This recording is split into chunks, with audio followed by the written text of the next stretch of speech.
¿Qué tal? Bienvenidos. Gracias nuevamente por estar con nosotros en Primer Plano. Esas historias detrás de las empresas, del sector empresarial, de quienes hacen posible la construcción del país, es lo que queremos compartirles. Así que muchísimas gracias a quienes se ponen en contacto con nosotros. Pueden revisar quienes han pasado en estos meses de programa. Lo pueden hacer a través de nuestro Instagram, Primer Plano CN, y nos dejan ahí sus comentarios y pues muy gustosos de poder recibirlos.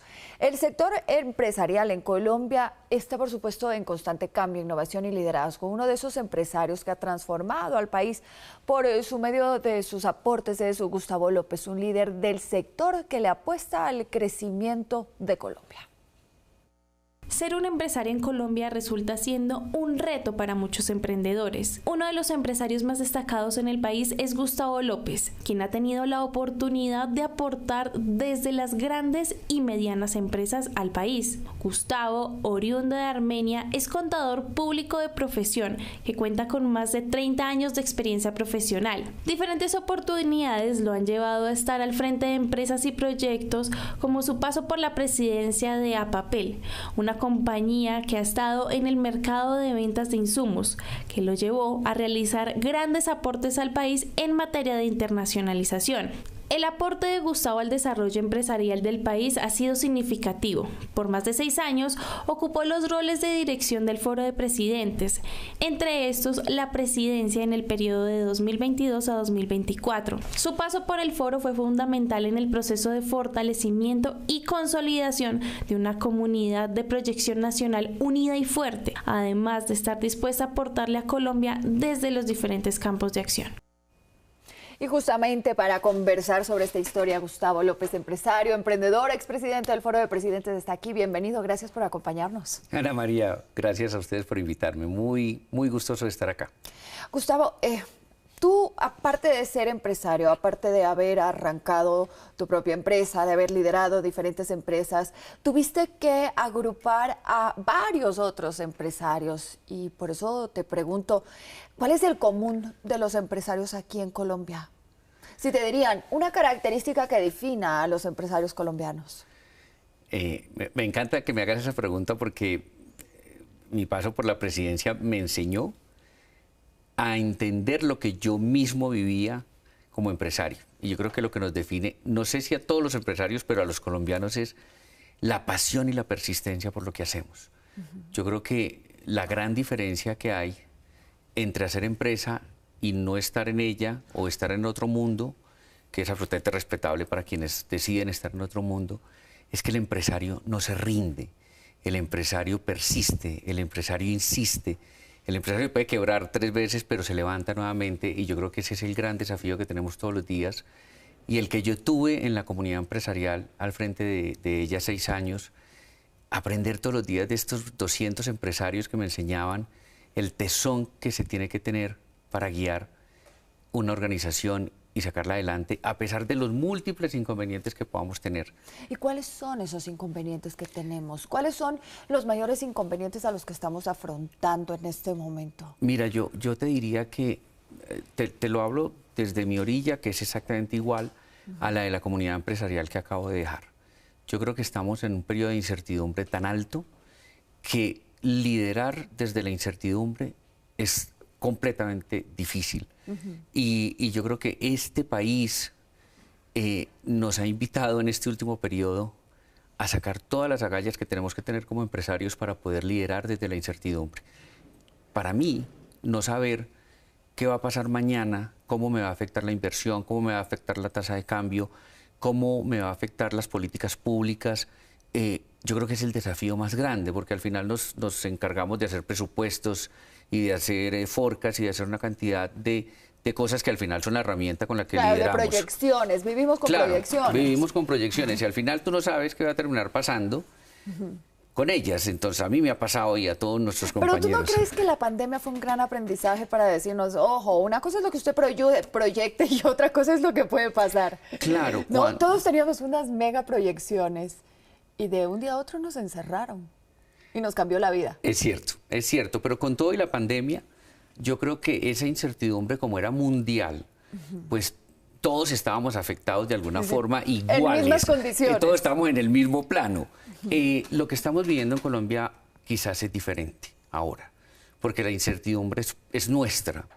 La incertidumbre nos lleva a que la inversión no venga, a que la economía haya entrado en una especie de ralentización, nos ha generado una cantidad de desafíos que a veces no sabemos cómo enfrentarlos. Con lo cual, sí nos enseñó muchas cosas, nos enseñó a trabajar virtualmente, nos enseñó a confiar en el otro, nos enseñó a liderar equipos desde la distancia. Hoy lo hago yo con mi operación en Ecuador, pero aún y con todo eso, creo que la dificultad todos los días es diferente. ¿Con qué amanecemos hoy?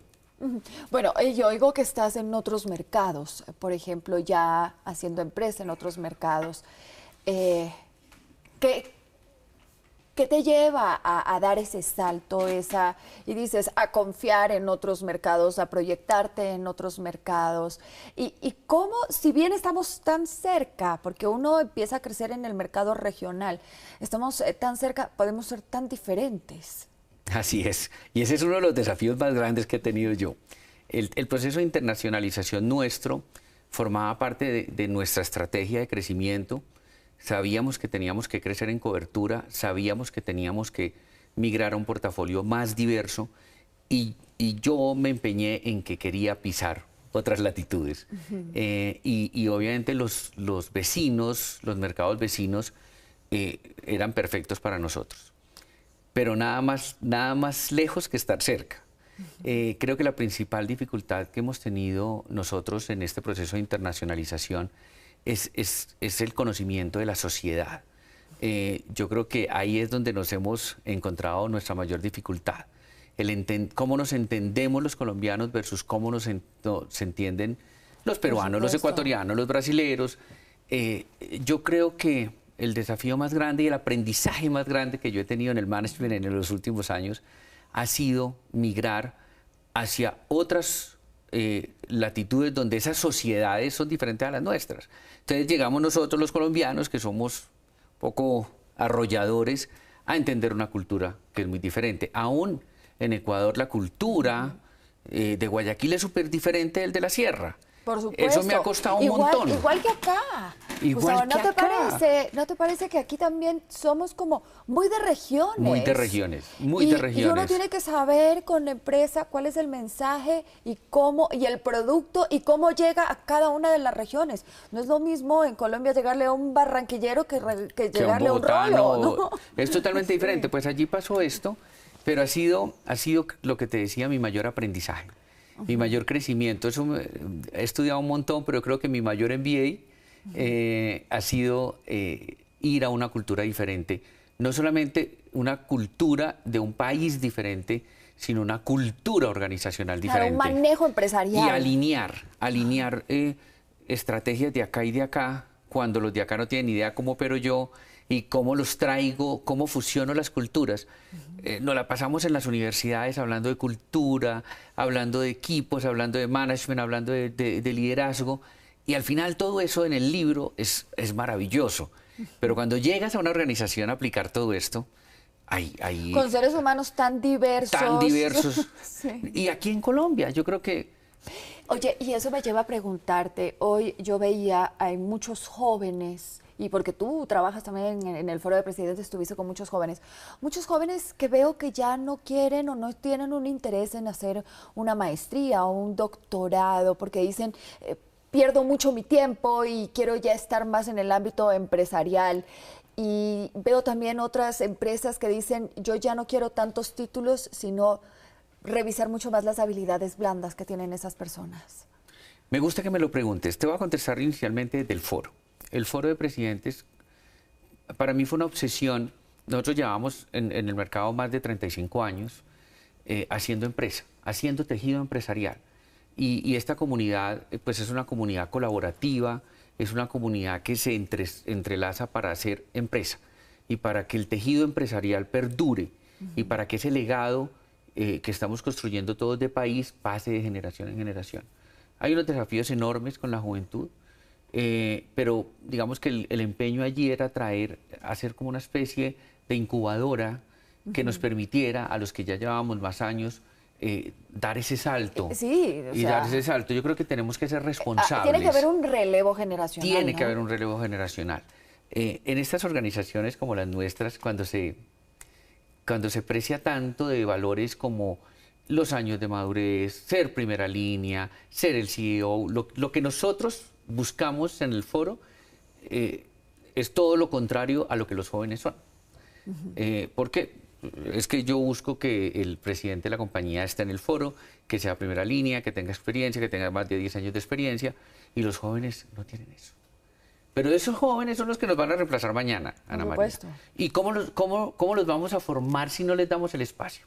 Así que allí creamos una serie de espacios muy lindos que perduran y espero yo que sigan siendo fuente de inspiración para las nuevas direcciones que vengan en el foro. Y es el Foro Jóvenes. ¿Cómo traemos ese semillero a que se forme con nosotros? Pero, y ahí te pregunto, ¿cómo hacemos que ese foro semillero y ese foro antiguo no pierdan la fe en el país? No pierdan. Además, ¿qué están haciendo? ¿Cómo estamos cambiando el país? Y yo siempre peleo con los empresarios cuando me dicen, pues genero fuentes de empleo, pago mis impuestos, sí, pero ¿qué más estoy haciendo? ¿Cómo me estoy involucrando? ¿Cómo me está doliendo? ¿Cómo le estoy sintiendo a mi país? Sí, yo creo que hay temas muy de narrativa. Y los empresarios en Colombia, lo digo por mí y por los que acabo de liderar durante muchos años, pues hemos sido un sector, digamos, no sé si apático, pero sí muy independiente de lo político, de lo público. Y recién, digamos, hemos encontrado un torbellino de empresarios diciendo yo aquí estoy, yo aquí aporto, y un poco uniéndose en torno a una narrativa diferente. Yo creo que es el momento de que el empresario se involucre, no en la política per se, no en lo público per se, pero sí nos tenemos que hacer parte. ¿Por qué no en la política? No, yo digamos que creo que al final eso es una decisión personal. El foro no es una organización de tipo político, somos multisectoriales, nosotros no fijamos posición en ningún sector porque tenemos todos los sectores representados. Partidos, entonces, Gustavo, necesito que mandes una carta. Yo no puedo mandar una carta ni al de salud, ni al de trabajo, ni a ninguno, porque nosotros somos una organización no con esa vocación. Sin embargo, a mí particularmente lo político me encanta, a mí. Sin embargo, creo que los empresarios hay una migración, hay una vuelta a la rueda, y yo creo que estos empresarios, todos nosotros, nos estamos involucrando más. Y es la forma. La fe no se puede perder, pero la fe sin acción tampoco sirve. Y mi mensaje en el foro fue, oiga, no somos políticos, pero sí nos tenemos que involucrar en la política pública, porque al final la política pública nos afecta a todos. Entonces, no podemos, y este fue un ejercicio que hicimos bonito, creamos la mesa de política pública en el foro, porque tenemos que salirnos de los restaurantes y de los cafés donde nos quejamos de todo lo que está pasando, a escenarios mucho más, digamos, de exposición, de exposición y de posición. Sí, no, mucho más dinámicos y que tengan y que generen esa transformación. Uno no puede simplemente, creo que, endosar las responsabilidades al Estado o al de al lado y seguir viendo las cosas, ¿no? Y déjame la decirte, barrera, los toros desde la barrera es diferente. Y desde mi orilla, o sea, yo definitivamente, yo hago mi pedacito. Yo creo que tenemos que transformar ese empresariado y que todo se lo dejamos a los gremios. Pero acordémonos que más del 80% de este país somos pequeñas y medianas empresas. Entonces no estamos en los gremios, no hay para pagar el gremio. Entonces los gremios son los que fijan posición y los que van y discuten y los que van y pelean. Pero eso es un sector muy chiquito, con mucho ruido, con mucha exposición mediática, pero el 80% o más del empresariado, no son cifras mías, son de la Cámara de Comercio de Bogotá. De este país, Ana María, somos pequeñas y medianas empresas que no tenemos esa participación. Nosotros en el foro somos unos afortunados de tener un espacio donde nos podemos reunir a generar espacios de discusión de valor, pero la gran mayoría de las compañías en este país no. Entonces, como cada quien hace su pedacito, no hay ese articulador de esfuerzos comunes que nos lleve a tener posición. Yo creo que hay mucho que trabajar. Gustavo, dentro de tu expertise, dentro de tu experiencia, ¿hay una apertura de los empresarios por compartir sus historias, por hablar con transparencia de sus dificultades, de sus aprendizajes, o todavía existe mucho celo empresarial? No hay nada que le guste al empresario más que lo inviten a contar su historia. Obviamente el celo de lo confidencial, de mis precios, de productos, seguramente no, pero yo creo que el empresario está gustoso de contarle al país, y más hoy que nunca, qué ha pasado en los últimos 10, 15, 20, 30 o 50 años y cómo ha venido haciendo empresa y cómo ha sido transformador de sociedad. Todos nosotros, por mi compañía, han pasado muchísimas personas. Y nada me da más felicidad a mí que ver una cantidad de gente pensionada, que tiene su casa, que fui parte del desarrollo de su familia y de ellos mismos, de su educación, de tal suerte que yo creo que el empresario sí hoy quiere contar qué está haciendo, qué ha hecho y qué quiere hacer. Y hay una cosa, ahora cada vez se les exige más a las empresas y a los empresarios tener todo un tema de responsabilidad social, de responsabilidad medioambiental, de unas políticas sanas. Es decir, ahora el ambiente laboral es estudiado meticulosamente no solo por el público interno, sino el externo también, ¿no? Sí, yo ahí me quiero apartar un poco de esta sobrecarga que tienen las organizaciones hoy día, cualquiera que sea su orilla. O sea, yo creo que a veces las organizaciones, por lo menos en Colombia, yo no sé si en otros países sea tan drástico como en Colombia, o tan demandante, no drástico. En Colombia te piden tanta información que tienes que tener una cantidad de gente para producir esa información que al final tú no terminas de saber a dónde va y ni para qué sirve. Pero antes teníamos una persona haciendo y reportando todo. Hoy mi compañía tengo que tener un pool de gente en contabilidad y en cada área que me exigen para poder reportar. Y cumplir con todas las políticas que se No están... contesto tu pregunta con lo ambiental, pero sí respecto de lo que tiene que ver con la demanda. Ahora, quiero hablarte del tema ambiental.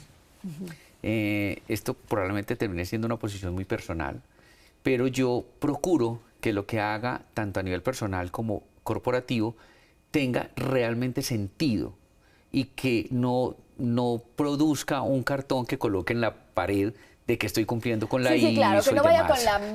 vaya con la moda. Nada, que si vamos a hacerlo es porque realmente vamos a producir lo un sentimos, cambio. lo creemos. Lo sentimos, lo vivimos, y sí, yo particularmente, que soy el presidente de esta compañía, lo lidero desde mi convicción. Yo creo que hoy hay una vertiente enorme de las compañías, de una cantidad de cosas que al final terminan muchos con vocación de querer sí tener el ejercicio medioambiental o de sostenibilidad o de responsabilidad social, pero muchos lo hacen desde la versión de los 3 cuadros en la pared que dicen que yo soy socialmente responsable y que cumplo. Entonces yo creo que hay que pasar de la demanda a la convicción de hacer. Sí, por supuesto. Y en la medida en que haya empresarios convencidos de querer transformar el país o lo que quieras hacer, porque hay compañías extremadamente contaminantes que seguramente hacen un esfuerzo enorme y que recién hoy les certifican algo que llevan haciendo muchos años. Pero yo creo que también la demanda de querer estar en la foto de lo que está pasando en el mundo hoy en términos de responsabilidad social a veces nos despista un poco del deber ser, del deber ser de lo que tenemos que hacer en cada caso. Gustavo, tengo que ir cerrando, pero sí creo que es importante escucharte a ti, esa recomendación, porque me hace mucho sentido y me quiero quedar mucho con lo que tú dices. El 80% de quienes hacemos empresas somos pequeños y medianos empresarios en este país, que muchas veces no tenemos una representación, una vocería o una voz para cambiar unas políticas, que no hacemos parte o no somos participativos en los gremios porque pues, no nos da, pero son los que mueven este país. El mensaje para esas pequeñas y medianas empresas que hacen esa transformación, que hacen el cambio, que hacen la construcción de Colombia. Yo creo que tenemos que de verdad volvernos parte de la solución. Yo creo que hay muchos espacios que los pequeños y medianos empresarios no conocen. Los emprendimientos, mira, hay cualquier cantidad de cosas en el Ministerio de Comercio, porque tuve la oportunidad de estar ahí, en la Cámara de Comercio, en el mismo foro, en los gremios, en las universidades, en la academia. Yo creo que aquí hay una cantidad de espacios, pero que la gente no los conoce. Aquí hay que trabajar mucho en la comunicación. Hay que trabajar en la articulación de una comunicación ordenada y juiciosa que una las partes. No podemos seguir pensando que este país es de 5 empresarios grandes, que son los ricos de este país, cuando hay 80-90% del tejido empresarial de este país levantándose todos los días muy temprano y acostándose muy tarde para hacer empresa. Y ahí compañías o empresas o espacios como el nuestro, como el Foro de Presidentes, como las cámaras de comercio, seguramente muchos estamos haciendo un pedacito, pero hay que hacer más. Hay que convocar más, hay que invitar más a que la gente conozca y participe de esos espacios. Gustavo, te quiero dar las gracias por haber estado con nosotros. Realmente disfruto usted. Si ustedes supieran cuánto yo disfruto con cada uno de los personajes, cuánto aprendo con cada uno de mis invitados, me encantaría poder tener este espacio a diario, porque el aprendizaje es gigante. Me encanta. Gracias, Gustavo. A ti, Ana María, y a ustedes por el programa, por el espacio. Y bueno, qué rico que hagan estos espacios para que vengamos más a contar, no solamente a contar, sino a participar del hacer. Y las cosas buenas. Y de las cosas buenas que se hacen bien. Y nos vemos en una próxima ocasión en Primer Plano. Gracias. Si crees que es importante compartir este espacio, pues te invito a hacerlo. Así sumamos, somos más voces que queremos transformar el país.